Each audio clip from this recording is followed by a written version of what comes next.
The main goals we wanted to try and achieve with Season 11 was providing players with the ability to have shorter session experiences. The other kind of main goal is about trying to provide players on-demand access to some of the best content that we have in Sea of Thieves.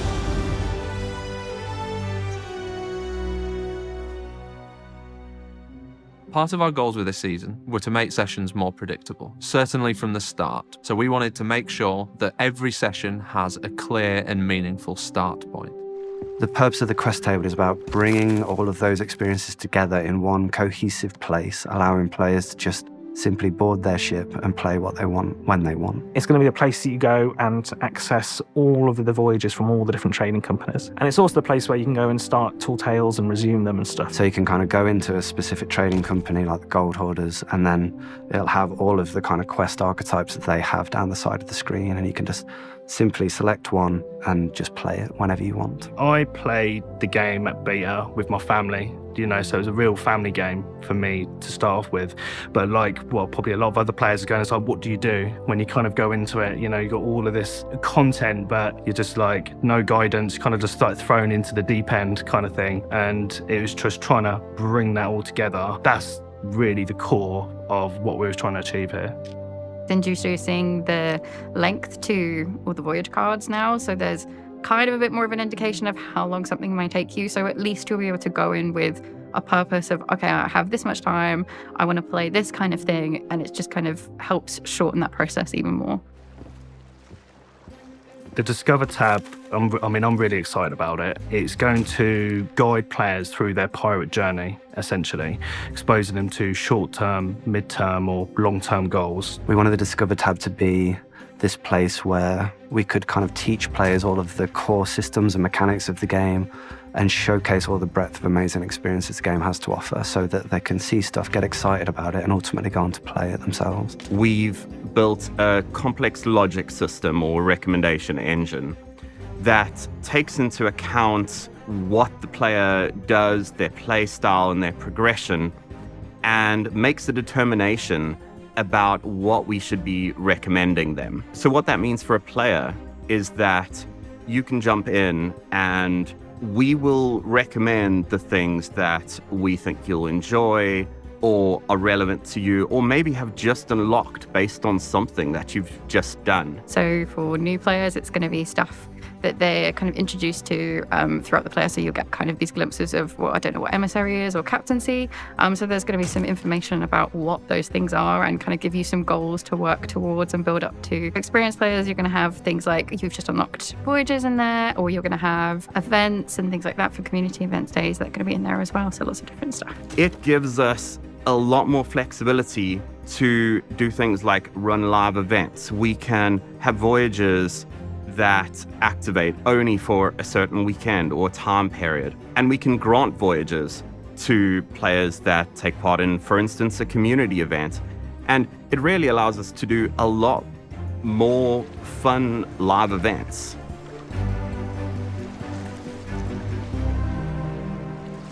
Prior to Season 11, players would start a quest and they'd have to sail to the location of their quest, complete their quest, find the rewards, and ultimately return them to an outpost to cash them in.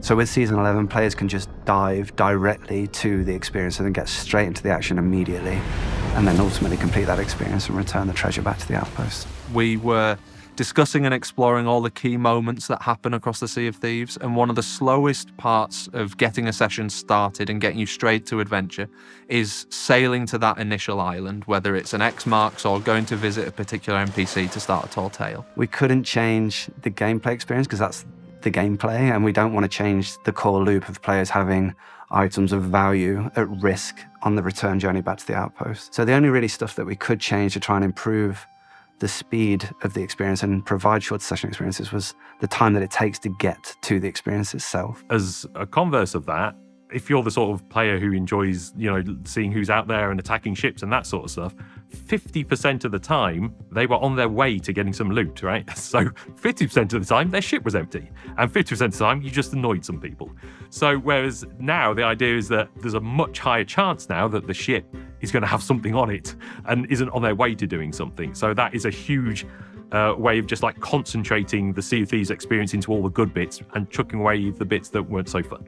What we've done is make sure that if a player does dive to an activity, they can dive again straight away, but they have to complete that activity to dive again. So if they do cancel the activity, there will be a cooldown timer before they can do that again. If a player does choose to dive again straight away after completing that quest, they will lose the loot that they have on board, because we really wanted to encourage players to sail to the outposts to cash that loot in.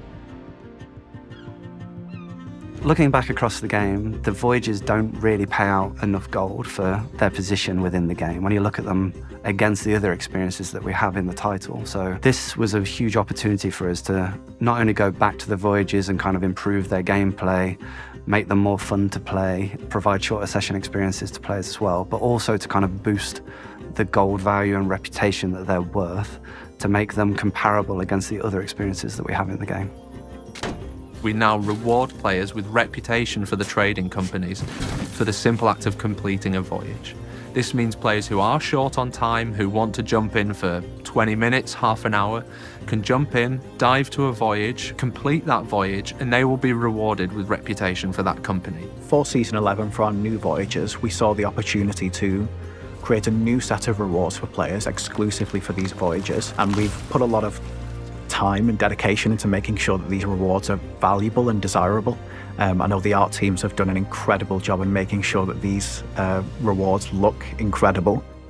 It's always a fun task when we have to design new loot. So this time around the team was very luxurious, so players can be expecting lots of gold. We are also working with a new marble shader, so the gold hoarded chests and the gold hoarded treasures will have that marble in them, and it really helps those new treasures to stand out from the ones we already have in the game. And then for the higher tiers, we're actually working with a new crystal shader, which really sets itself apart because, again, gamers already associate crystal with premium stuff and high rarity. For example, for the Order of Soul Skulls, they start off looking very dark, very obsidian, and then they gradually become more and more crystal, where the final skull is full-on crystal skull, which is great. The economy is something that we've tried to maintain over time, but Sea of Thieves has just grown so much, we've added so much. And my job was creating possibly the biggest spreadsheet that we've ever created at Rare, and probably the most time-consuming spreadsheet that we've ever created. It was basically my life for this whole year that we've been making this season, and certainly a real challenge, but all of that was invaluable in making sure that we balanced our new voyages for Season 11 in a way that both felt rewarding but also sat well next to other things in the game. Is something that we're always going to be looking to tweak and change. That will continue after Season 11, and I think that with the work that we've put in for Season 11, we're in a great place to be able to do that moving forward. And the big goal of Season 11 is to make sure no matter what you do, you're always getting the same amount of gold and rep for the amount of time that you put in. That's the goal that we're aiming for. You're not choosing something by how much money you're going to make, you're choosing it by what you want to do, what's fun. World events within Sea of Thieves are some of our core experiences. We wanted to, as part of Season 11, make sure that players could access these world events on demand. And we wanted to do that in a way that doesn't dramatically affect the meaning of world events within this whole of the Sea of Thieves. So we are adding the ability for players to dive to world events on demand. It means you will always get to the world event that you want. You don't have to spend ages on the server looking. I'd say you're guaranteed the treasure, but that depends on whether you actually beat it and no one else comes along and steals it from you. Players won't be able to dive to all of the world events straight away. They need to progress through each of the trading companies, and as they reach certain levels, the world events will then be unlocked and then they can dive to them. And that does mean that players, when they dive to these world events, will be doing so on behalf of the trading companies. These world events effectively become brand new voyages for each of the trading companies. So you will be able to, for example, complete a skeleton fort on behalf of the gold hoarders. When players complete a world event for a company, they'll have all of the new kind of loot items for that company, and then they'll have this special new world event specific hero item that they have to return to that company, and that'll be worth a lot of gold and a lot of reputation. So that'll be kind of the key item to return back to the traders. When we first put world events on demand into Insiders, you could have lots of players turning up to a skelly fort at once. You could get there and then another crew could be diving at the same time, and they would pop up at the same skelly fort that you were there. But Insiders don't like this because it meant that everyone was basically fighting each other rather than doing the skelly fort.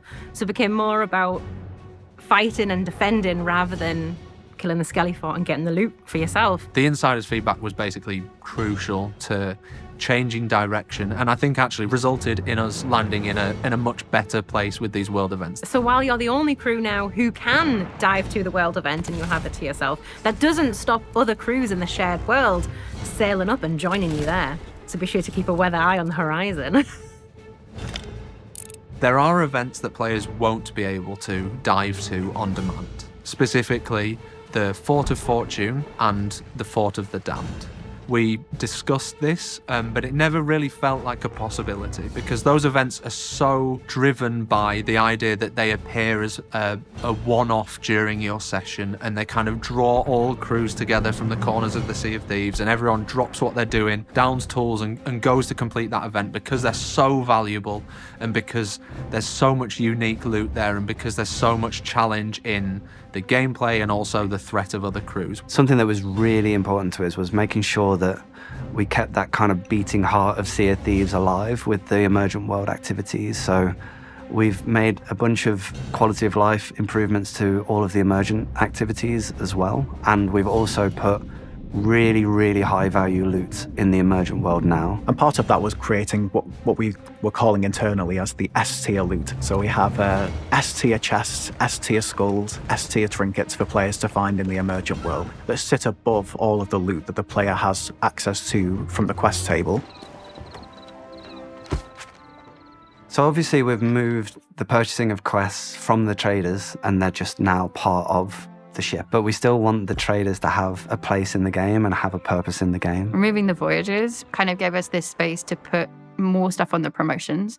So again, kind of finishing off that loop of I've just played a voyage, I've come back here, I've handed something in, and I've got like a rank up. When you go to claim your promotion, you're going to be presented with a certificate from the company shop, and we'll be able to view your items that you're going to unlock. And then once you've claimed them, you're then going to be presented with a new set of items that you're going to be aiming for. And then this is setting the player up for the next goal, because accommodations are short-term goals, and the emissary is also a mid-term goal. So trying to funnel that in and expose that to the players at that level, we felt was really important. In general, this was actually a great opportunity for the team to have a look at those older company sets and then upgrade them.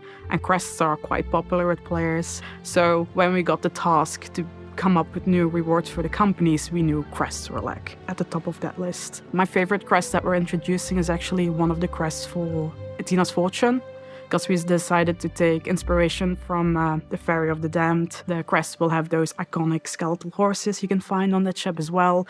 And in general, it looks very ghostly, very creepy, and I think players are gonna love it. Then we also introduced some new trinkets that are a bit more grounded, a bit more lore-friendly. For the merchants, we've got this clock that may or may not tell the actual time. And then for the Order of Souls, we've got this mirror that is super creepy, super elegant, that players can hang up in their ship. And then lastly, and this was the one I'm actually the most excited for, is we're introducing these trinkets that are super cute plushy versions of the company leaders, and they look absolutely adorable. I think my favorite might actually be the Reaper one, because he almost looks a bit angry in his face, and that just makes him even more adorable. We know that a lot of our, especially our most dedicated players, have maxed out all of our trading companies and have been begging us for a better, longer progression system for them. And so part of that and part of the discussions that we were really passionate about early on was the idea of distinctions. Distinctions essentially allow a player to complete a trading company more than once. So we've expanded our max level cap for every trading company, except the Hunter's Call, to level 100. Which is where you'll earn a distinction for that trading company. And when you earn a distinction for the company, your level will reset back down to level 1. We've added in a total of 5 distinctions for all the companies. So you can kind of go around the clock up to 5 times for each of the trading companies. But it's a really cool way of us making sure that all the treasure you cash in, you're always ticking something up. It always feels like you're getting something out of your sessions, even if you've played for thousands of hours, which we know some players have. So when players earn a distinction for a trading company, they earn a bespoke new cosmetic, which is a trading company ring that's themed to that specific company. So for distinction 1, you would claim 1 ring, then you get a second ring for distinction 2, 3, 4, and 5, until your full hand has a ring on each finger. The interesting thing about rings is it's one of the few player cosmetics that you can always see. No matter if you're reloading, you're fighting, you're taking stuff up, you can always see your rings and admire them. And I think that alone makes them quite high value for players. And in general, players have been really asking for rings. They're a great customization option. So if players wanted to wear Order of Souls rings on one hand and Reaper's rings on the other, they can totally do that. With all the changes that we've made to the quest table and diving to experiences on demand, we thought this would be a great opportunity to kind of go back and look at all of the onboarding that we've done for Sea of Thieves and create some brand new tutorials. Going from the maiden voyage to the main world, there wasn't much of a transition. Now you'll actually wake up on your ship instead of waking up in the tavern. And when you're on the ship, be greeted by the Pirate Lord. He'll prompt you to start a new voyage. You get to choose here one of the 3 voyages that we've built tutorials for. We were really keen to kind of teach players the core mechanics of each of the companies, like the Gold Orders, the Order of Souls, and the Merchant Alliance. Each trading company tutorial takes you on a very short voyage to complete either an X marks the spot map, a bounty quest, or a simple kind of fauna quest where you have to collect a chicken and take it back to safety. Where the Pirate Lord will take you through the voyage step by step. We'll tell you how to use the map table, where to find the island, and once you get to the island, it'll give you instructions on where to find the treasure and how to recover it. We wanted to teach a little bit in more detail the core loop of Sea of Thieves in terms of earning treasure in the world and then that being susceptible to loss from other players until you've cashed it in at the outpost so that they can be ready to play Sea of Thieves in that kind of high sea experience. And I just think for new players, I think it's going to really help them solidify what Sea of Thieves is about. They can do those and come back and think, actually, yeah, this game's for me, and I understand it now, as opposed to, you know, maybe getting it, maybe not, and that being a bit of a gamble, whereas this feels like it's a real kind of step change in how we deliver that sort of stuff for players. So we ran it through UXR, which is our User Experience Research Lab. We've done 2 studies on that with real players, just to really plug in any holes to make sure that new players are going to really understand how to play the game. So we've got a lot of confidence in these tutorials that they're going to hit the right spots and that players are going to get what they need from these tutorials. Season 11, the changes to the emergent world mean that regardless of short or long sessions, there's always something waiting just beyond the horizon to take you by surprise. For people who only have the time to play shorter sessions, there'll be more meaningful progress available to them, more predictably. And for people who want to play longer, classic Sea of Thieves sessions, we truly believe there'll be more treasure and gold on the seas that will make those sessions more exciting.